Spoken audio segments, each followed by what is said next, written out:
I'm Aubriana. I'm actually an alum. I graduated in May of 2017, and I'll be your moderator for today. And we'll have our panelists go through and introduce themselves, and we'll be here to talk about our leadership experience with you all. So my name's Teddy. I'm a junior. I major in visual studies. I concentrate in digital business strategy, and yeah. Okay. Hi everybody, my name is Linda Martin and I'm an international student from India, and I'm a sophomore doing a concentration in event planning and majoring in fashion merchandising, and yeah, that's me. Hi, my name is Fuka. I am also international student from Japan, and I'm majoring in the fashion merchandising. Yeah. So what are your leadership roles at LIM at the moment, and what does leadership mean to you, and how do you give that, like what basis are you making that definition off of? So for me, this year I was just an orientation leader. Last year I was an orientation leader.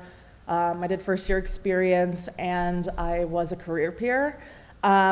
Basically, leadership to me is just, I have like this innate sense I really want to help people, and that's to me what leadership is. It's not just bossing people around, it's helping people get to where they want to be in life. Yeah, I think it's just really helping people, kind of encouraging people to do their best and that kind of thing.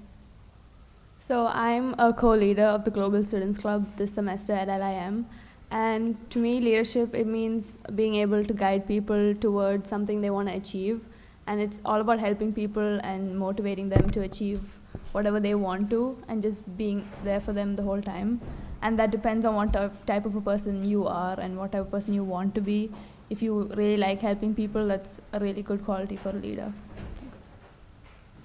Okay, so now I am doing an international student ambassador at LIM. So my idea of leadership is like being able to inspire others, motivated, respect, like of course, and then led by example. So I also agree them like just like helping people and maybe like achieve like their goal together. Good.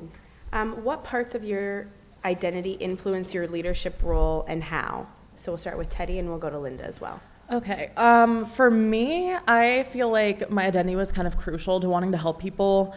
I am part of the LGBT community. I also do struggle with mental health issues, so I think those are two really big things for me. I think also being just open and honest about them helps a lot, because if you don't open up to people, it's harder to mentor them because they're not going to open up to you. I also think that, you know, both of parts of my identity that I find the most crucial to leading are two things that you see every day in the news or in the headlines, and, you know, people talk about it every day. So I think being open about it and making people know that you're comfortable talking about things really helps. So for me, something that I identify for me is being really, really organized. So I think if you know what you have to do, and if you can help people at the same time, that's really good for you. And another thing is I like to get things done really quick. If I start something, I won't do anything else without either finishing it or having an idea when it'll get done. So I think being really organized and being on top of everything and having an idea of how everything is going on in your life is really good for you. Yep. Bless you. So the next question is actually for the alum. Unfortunately, the other alum who was supposed to be here, Gabby, unfortunately couldn't make it, so I'm just going to answer for her and myself.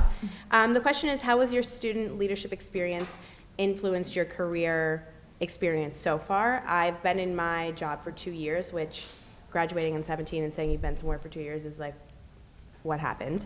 I would say a lot of my experience from LIM, the good and the bad that came out of it, because obviously, you know, everything is not always ice cream and rainbows, has definitely led my career path to what it is. I was very involved, and most people can attest to that when I was on campus. And I took leadership roles, ones that I wanted, ones that I didn't, and you know, you naturally fall into what you're kind of supposed to do.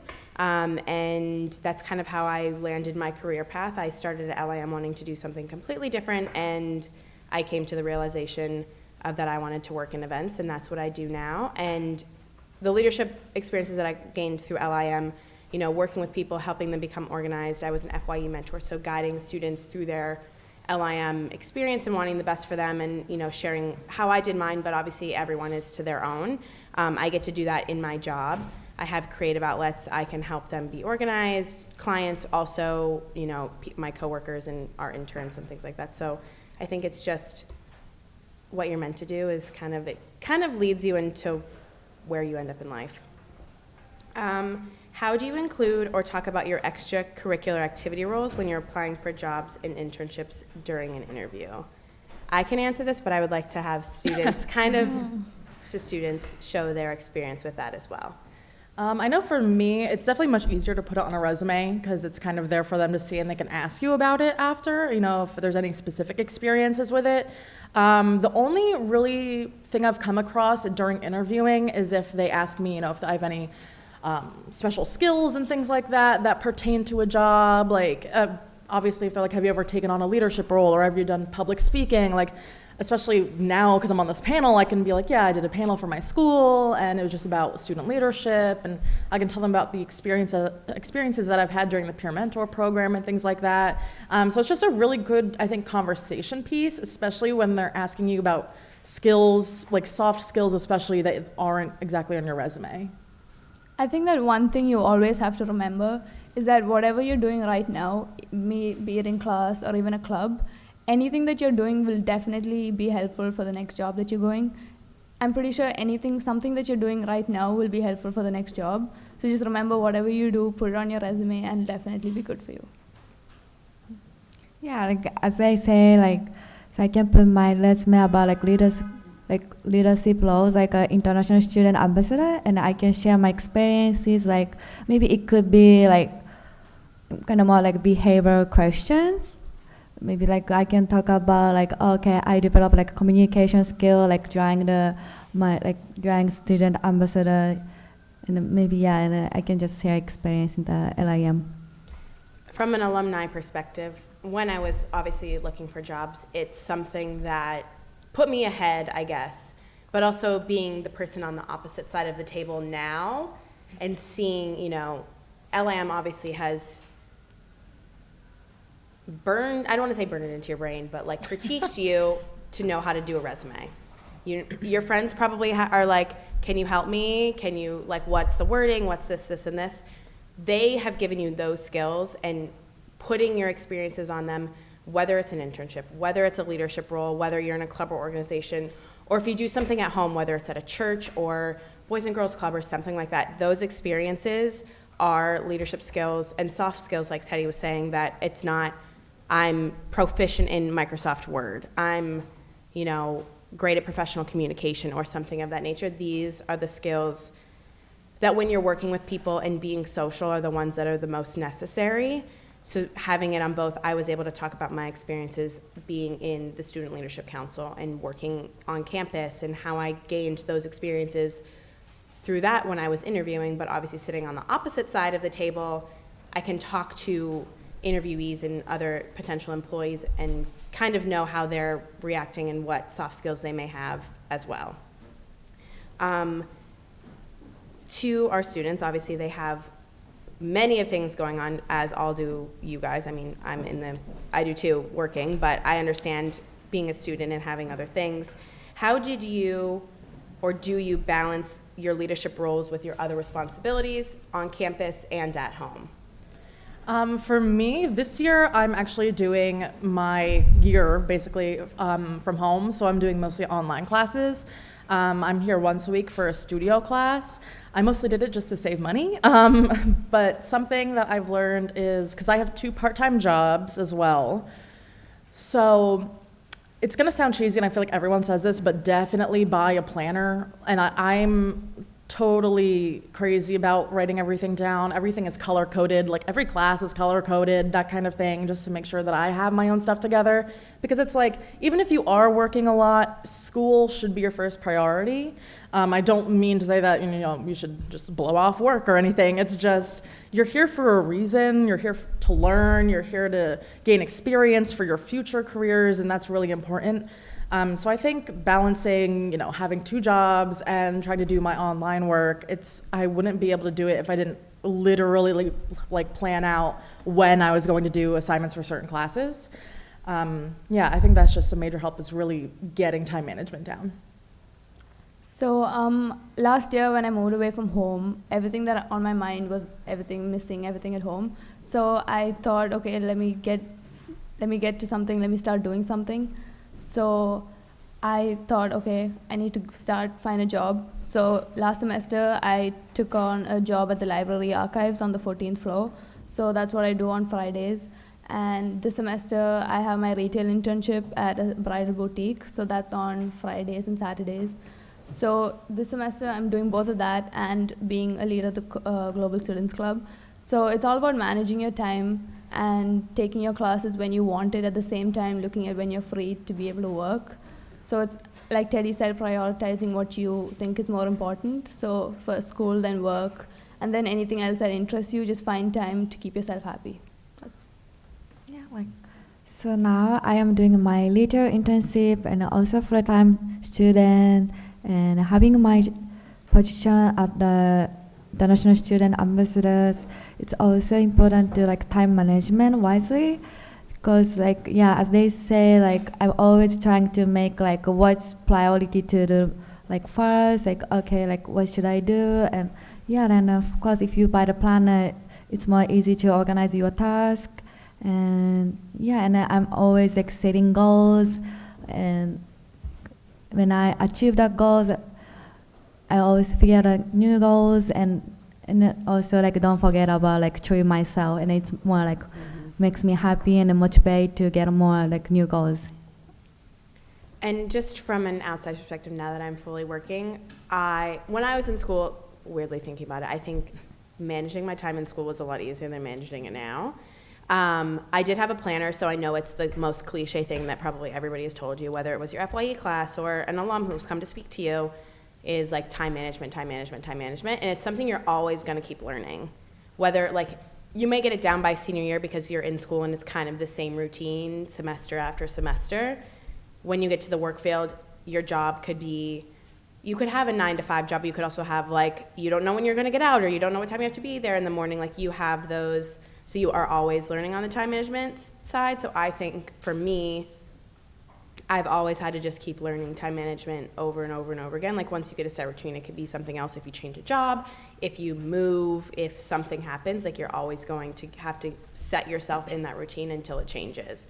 And a planner when I was in school was the best thing, but everything now is like on my computer or Outlook or something of that nature. So it's like, yeah, we're all on our phones. So if you don't like a planner and you don't like to write it down, use Apple Mail, use Apple Calendar or Outlook Calendar, whatever, if you have a Samsung, whatever those apps are, just use it it's there, it's beneficial, and I would definitely recommend to use it.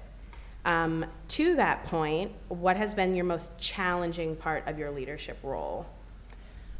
If it is time management, we can go to the next, but if there's any other ones. I mean, time management, yes, but I feel like, especially when you're a first year leader, it can be kind of hard to get people to open up to you, which is why, like I said before, it's so important to kind of be honest with them and kind of put everything on the table that you want to put out, just so they're like, okay, like this person, like, you know, identifies with me in this way, or, you know, I can tell them that I'm having the same struggle and that kind of thing. So I think the hardest thing for me was definitely kind of like figuring out what to do to get people to talk, because it's just easier to mentor people when they can open up to you. Otherwise, it's like, you know, you're kind of pulling at teeth, trying to be like, listen, I'm here to help you. Yeah, I think that was really the biggest thing. That and time management were the top two. For me, in my club, it's getting people interested to join and keep coming. So at the beginning, in the first few weeks, we had a lot of people coming in and giving out ideas, and we even started planning a whole event. But now it's harder to keep people interested and keep them coming to plan these things, because we know everybody's busy, and LIM is 3 different buildings, and one meeting is here, and they have classes in another one. So we get why they find it difficult to come in, and they either come halfway through. So I think for me, it's finding a way to keep them more interested in what we're doing and to motivate them to actually come in and do things that they like in the first place. And yeah. So for me, like I saw a lot of people who has different background, like different cultures. So it's kind of like a little bit challenging at the beginning to like accept them, because like I have my Japanese like identity, and it's pretty much different, even like American like domestic student and any other international student. So like being open mind, it really helps you to look at like more like being like flexible, like creative, and yeah. I'm actually going to jump in too, and I think I was the student orientation coordinator for 2 summers, so that plans all of the orientation that you did coming in as a freshman.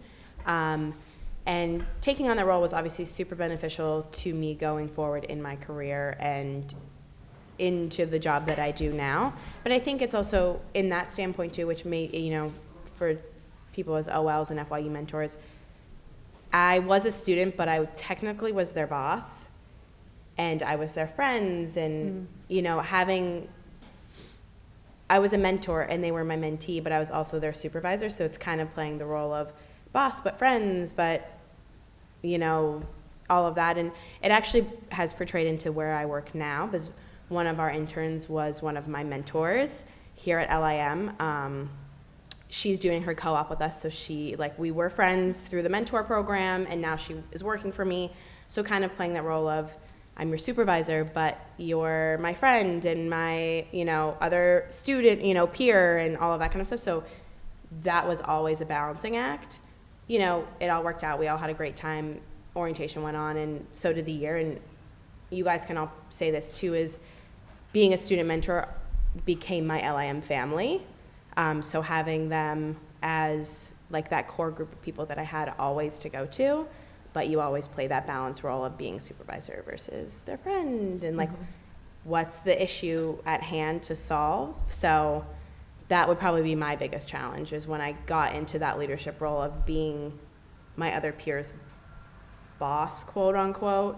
Obviously I technically wasn't, but you know how it goes. But yeah, so I would say that was for me. And to that end, I would also say that is a rewarding position to be in at the same time, being able to help them, gain their goals and all of that kind of stuff. But to the other panelists here, what is the most rewarding part of your leadership role at the moment? Or one of them? Well, going off of what you said, really the peer mentor program, those people are my best friends. I had no idea who Fuka was until this summer, basically, and I was like, where have you been all my life? So it's kind of nice because you develop a familial bond. 2 of my best friends I didn't know until over the summer.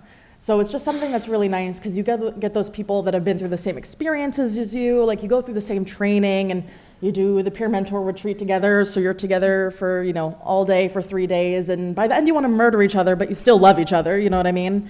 Also, I think the most rewarding thing for me thus far was having my mentees become mentors.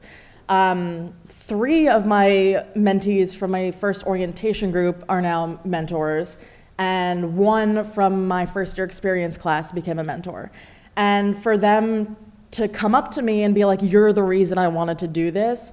I was like, don't do this, you're gonna make me cry, first off, but it's just something that you get that sense of self-satisfaction as well, because you're like, obviously I'm doing something right, and I'm really helping people through whatever it is they're going through, and I think that's one of the best things about being in the program. I think for me, the most rewarding thing is that you build more relationship with people, and you get closer and more involved in college. And that's something that I've been wanting to do since last year, and I think this has done it.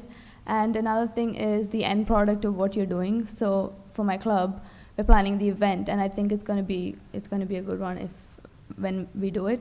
And I think everybody involved in it will get an idea of what could be done if we all put our heads together and think of a good thing and execute the idea.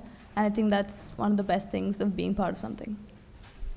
Yeah, so as Teddy said, so also my favorite part is I can see how my peers, Teddy, Linda, they are so wonderful. So it's just nice to surrounded by people who are doing same things as I am today, doing the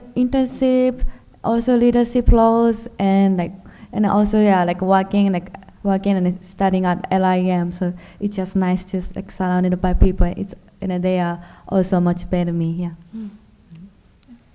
Great. And to that, obviously these are rewards that whether they are people inspiring you to take on these roles, you know, and you get that self-satisfaction back, or, you know, having more relationships with people, etc. What led you to take on a leadership role? For me, like, I always feel so cheesy saying it, but I just really like to help people. I mean, I like to help animals. I like to help aliens. I don't know. Like, I just like helping people, and that was something that was really big for me, because with my personal issues, like I discussed how, like, mental health struggles and stuff like that, I wasn't sure if I could do it. I kind of had that self-doubt at first where I was like, I don't know if like I can take on all of this, like I don't know if I'm gonna be right for it, but honestly, just go for it, because it's one of the best decisions I've made at LIM so far. I think that was just a real big thing for me. Was I'm like, you know, I don't know who else is going to identify with the struggles that I go through, or aspects of my personality that I didn't even think of would relate to someone. And it's just really the little things that do help people come together and become that like bond. And that was something that just really appealed to me. For me too, I really love helping people. And if you come up to me and say you need a favor, I'll definitely help you with anything. Anytime, even if I'm busy, I'll find a way to help you. And another thing, okay. It's okay, she got lost, it's fine. Yeah. What is What led you to take Yeah, on a okay, leadership thank role? you. Yeah, just being really helpful to people and seeing how you can help them. I really like seeing what people can do with each other when they help each other. Yeah, that's fine. So actually, my mentor inspired me to become like a taking leadership roles. I saw that like how they enjoy their leadership role on the campus, and I just wanted the same stuff. And also, I think like as I am older student, maybe and having a little bit more like experience on the campus, maybe can easily help the other students. So that's why like I'm here. Yeah. Yeah, I think just to like interject in that, like I'm also an older student, and I think that does help a lot, because it's like, yes, you all are on the same playing field essentially, but I do think that going through more life experience and just generally having more time on earth does help, just to give them a little advice, because maybe you went through the same thing, you know, like 3 years ago, and you don't know what's going to help people. Great. And for me, I think looking back, I wanted to be in the Student Leadership Council Club. First semester, freshman year, that campus life fair, I was there, I signed up. And then the relationships that I built through that kind of led me into my other leadership roles.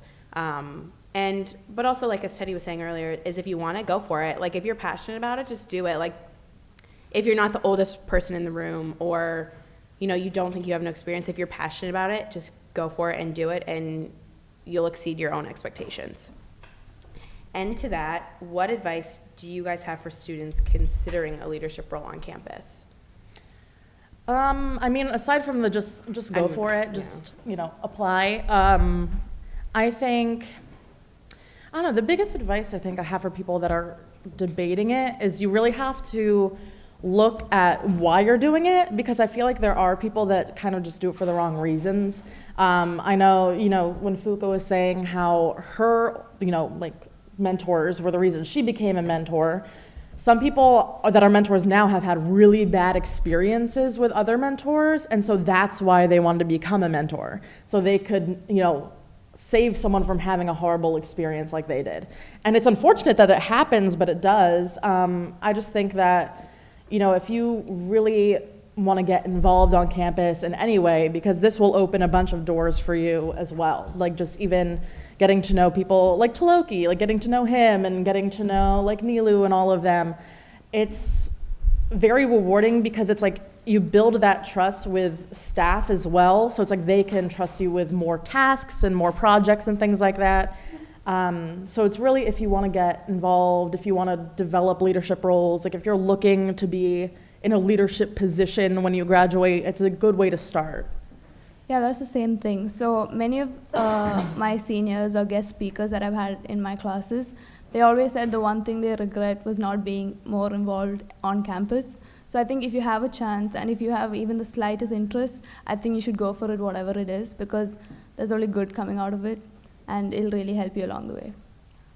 So for me, like it's really important to get out of your comfort zone because okay, I become mentor and I met Teddy and then the other like all peer mentors and so and I don't really expect it to like meet their like mentors and they're really so nice. They're always like there for me, like so supportive and helpful. So like you never know like what's happening in the future like unless you're just like getting your comfort zone. So. Any leadership role that you take on, whether it is a student mentor or at your church or dance club or whatever you do outside of school, even in your job, like if you aren't fully involved on campus but you're involved in the community, those are leadership roles that will help guide your career path later and or now. So don't be afraid that like getting involved. I'm just playing devil's advocate. I was involved, but I understand why some people take the other route and just focus on their career, and that's totally okay.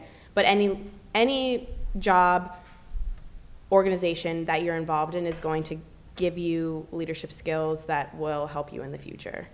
And to that, does anyone have any questions for myself or any of the panelists? It's all open now. So please don't be afraid to ask any questions. We're not scary. We're not going to bite you. I'm like the least scary I have a person question. on What our kind of site. time commitment do you have to put in to really do this well? It kind of depends on what you're doing. Like, for example, like I discuss the peer mentor program a lot because it's what I'm the most familiar with. Like for that, you do have to have a good time commitment in the beginning just for training. Like we do the application sometimes in January, February, and then you train every Friday in March. Sometimes that goes into April. So it's like you have that, and then you have summer break. You move in early over the summer to go on. We do like a 3-day retreat where all the mentors go off campus and do team building and things like that. And then you have training that next week before school starts. So like training wise, it's a lot, but really when you're starting your peer mentor positions, it's not so bad. Like for example, if you're just doing first year experience and that's the only one you're interested in, that's an 1.5-hour commitment once a week. Of course, there are things that you have to do like outside of class and you have to like keep up with your students. But it really depends on the position. Like I know for career peers, you can do anything between 5 and 10 hours a week. So if you have a break between classes, you can just do it then. If you want to do the lunch hour, you can do it then. So it's not a huge time commitment. It is rigorous sometimes, but it's not something where I felt overwhelmed. Also, like I also did the Visual Merchandising Club. I was VP of that for last year. And that was, again, like once a week, 1.5 hours. The only thing we did outside of that was when we had to do installations and things like that. So that's another time commitment. But again, it wasn't something that I entirely felt overwhelmed with. And that's me saying that when I've been taking 18 to 19 credits every semester. So it really depends on who you are and what kind of position you're going into. Yeah, it also depends on how you can handle and balance everything. So from the Global Students Club, we meet once every week during the lunch hour on Monday or Wednesday. And apart from that, is really taking your own time to plan the event or the next meeting, that what's going to be happening there. So apart from that, there's not much. But if you're having fun and if you like what you're doing, that's what really matters. Yeah, I'm going to interject on that.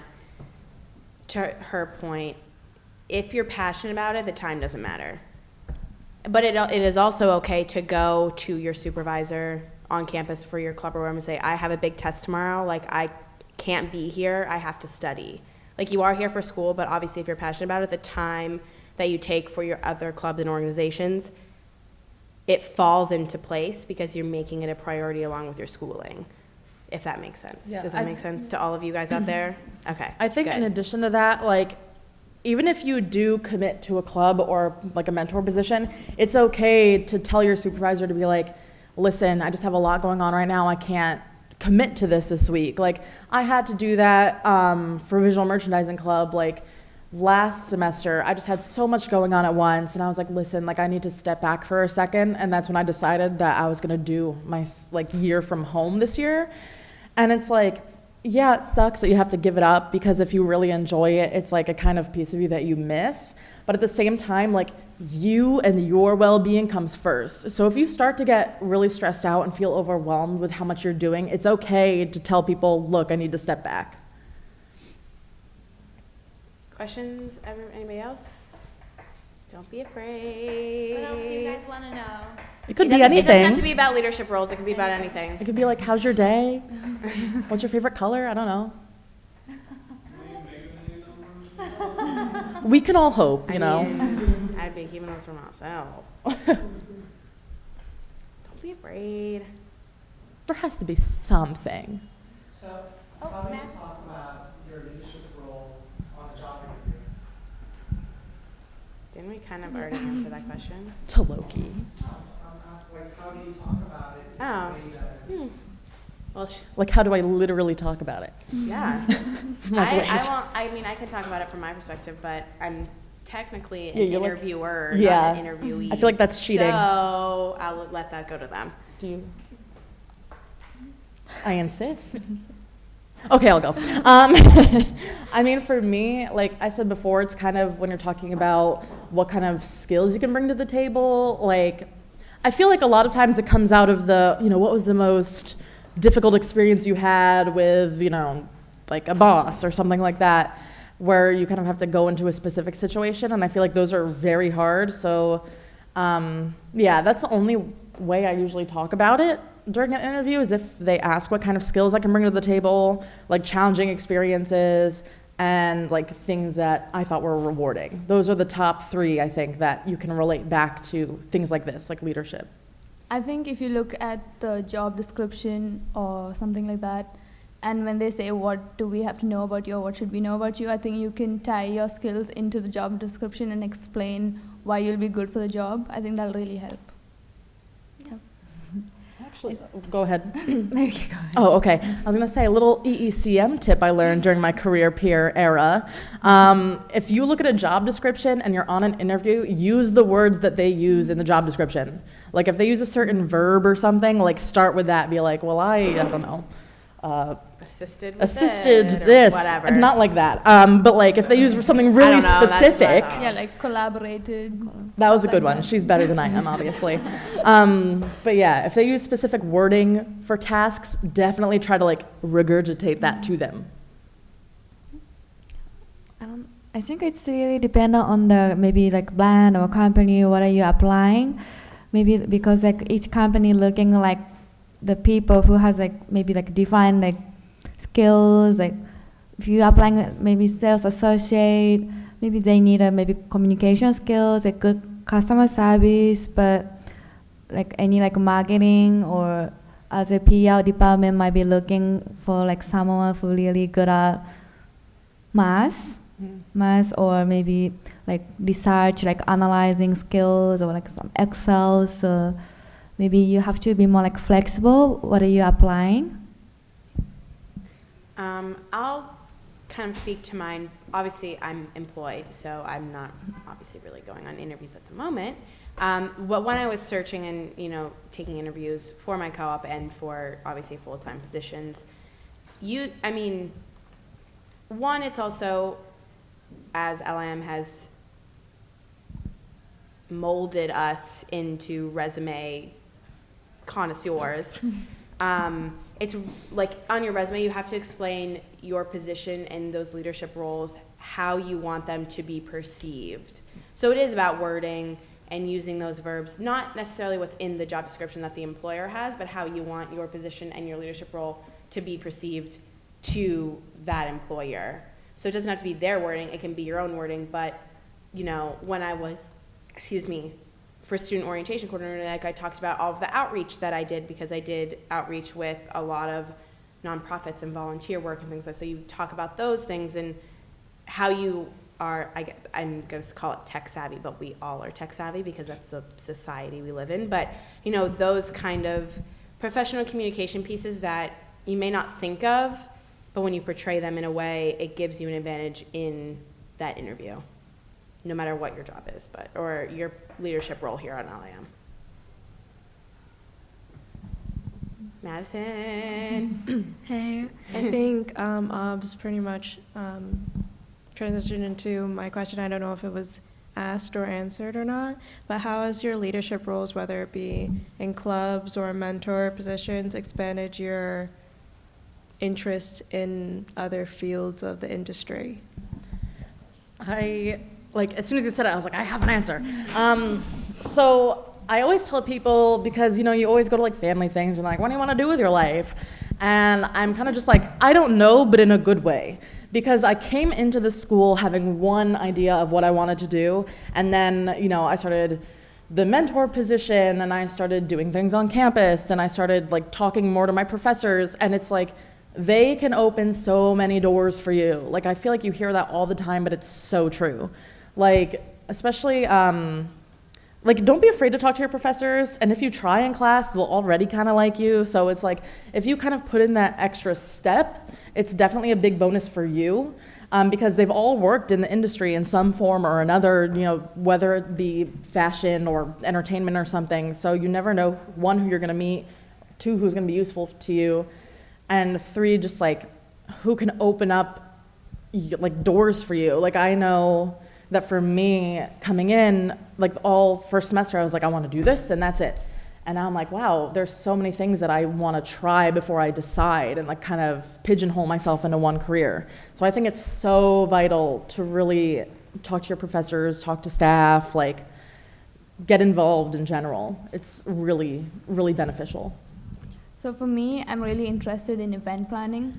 So right now, the club is planning an event in November for global students, and I think that'll give me the experience that I need to go into that field in the near future. Talking to faculty is an excellent option, but I just want to remind everyone we have a lot of part-time faculty, adjunct faculty that work here at the college. So if you say to them, oh, can I see you? And someone says, oh no, I can't see you right now, they might be running to another college to teach another class.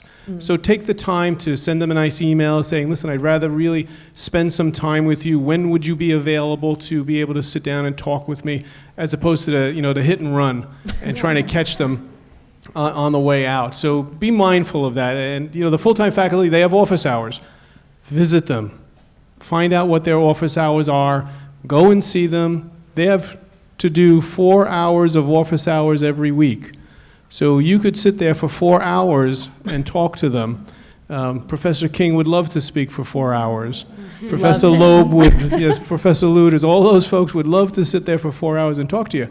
So really take advantage of that. That is one of the strong suits that we have here at the college, is the faculty's expertise and experience in industry. And I'm actually going to kind of bounce off of him too, is even like, the school brings in people who are from outside industries or not necessarily always on campus, get their information and just, one, send them a thank you for speaking. Yes. But two, if you want to learn more or speak to them, there's all most people will say yes, but obviously people in the industry have busier schedule. Not that teachers don't either, but I'm saying, they may have to run to go back to work, or they may have to run to go to some other thing that they're speaking to or something like that. So emailing them to talk to them and grab a coffee on Sunday morning or whatever, you can do that too. And I wouldn't put it past our faculty and staff to do the same thing for us as well. So there's always those options as well. That it doesn't have to be right after class or right after a presentation. So always, your time is valuable, but so is theirs. So just be mindful of that too. Yeah, off of that, the email route is definitely number one on my list, because I feel like that's when you have the most time, because we're all busy to begin with and they're all busy. So that's definitely a good one. I also think it can be as simple as answering a question in class, because if you're active in class and raising your hand and things like that, that's a relationship building right there.